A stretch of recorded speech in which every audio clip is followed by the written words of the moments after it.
Hello there, YouTubers, TikTokers, subscribers, non-subscribers, and all of you who are watching this video. Welcome to my channel. I'm your host, RoseRed17, and this video is about Rave Master Volume 10, Chapters 74 to 79. Everyone says goodbye to each other as Ellie and Musica are having a conversation about their goals in mind, with Ellie wanting to find her memories and Musica is seeking out a hidden treasure. But then they get an unexpected visit from Let and wants to challenge Musica, but then Ellie tries to stop them as Let gives out information about their goals are somehow connected to each other. Ellie's memories, the rave, and the hidden treasure that Musica is searching for known as the Silver Ray are all somehow connected. When all the rave stones are found, all their questions will be answered. And just about Let was going to say something, Haru shows up dragging a giant bag with him while mentioning memory stars, which is what he learned from his father and decided that will be their next destination to find the remaining rave stone along with the goals of the others. And then Musica's ship comes along and they had to jump on it as it turns out that his crew didn't fix the brakes on that thing.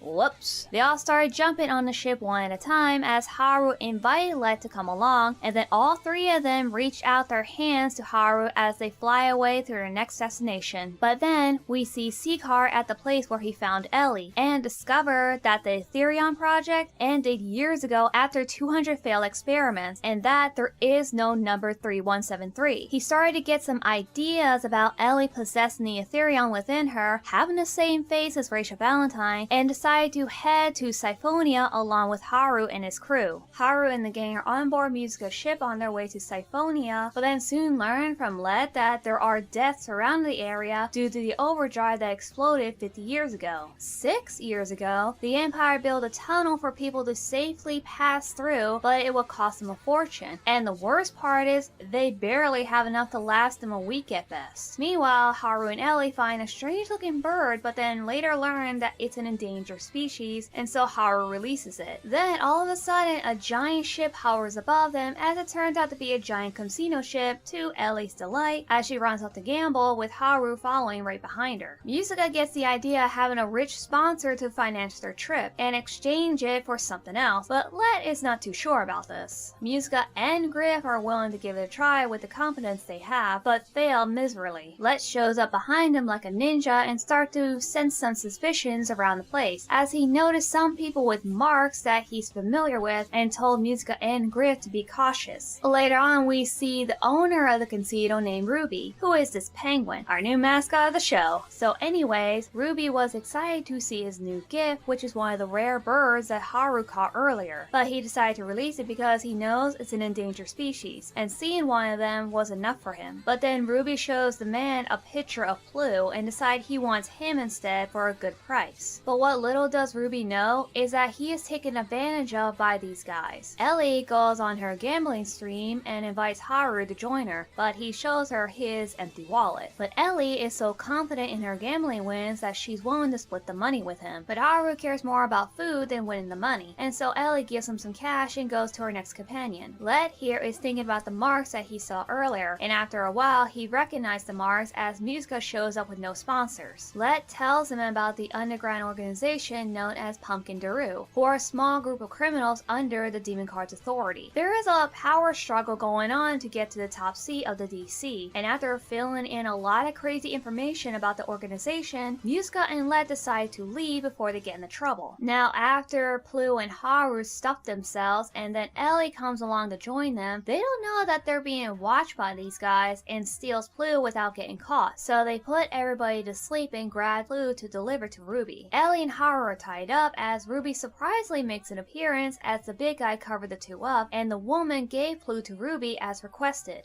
Ruby was willing to pay 10 times more than the exact amount. Oh yeah, I don't know if you guys noticed. Yes, this penguin is goddamn rich. Ruby wants to pay them in cash but also wants to share some candy with them and asks them to follow him, leaving Haru and Ellie as they make their way into the casino hall. Ruby sees Griff and was surprised, but Griff noticed Plu in a little cage. Ruby was confused as Let and Musica saw the glare from the three behind him, but then... Oh god, not these guys again. I'm just going to skip all of this and go straight to the next chapter. Oh wait, during the next chapter. God damn it. But luckily, they don't stay for long as they start to run away after seeing, well, happening. And also, Musica and Let's expression saying die, which get these numbskulls to book it. Although they did it accidentally, they did set Blue free, so I guess I'll give them that. While Musica and Let are getting ready to fight, Ruby soon discovered that the people that he hired are actually the bad guys that can't be trusted, and threaten Ruby to give them his money. Meanwhile, the three jiggle escaped through the vents and ended up in the room where Haru and Ellie are unconscious, and managed to wake them up with their farts. I mean, it does work, as those two have been out cold for who knows how long. Meanwhile, Ruby discovered the truth about his men, and that they're nothing but backstabbers and would do anything to get money, including killing the previous owner, who was Ruby's father. Those men were only pretending to be good friends with the old man. Ruby became heartbroken and disagreed with everything that was said to him about his father. Then, all of a sudden,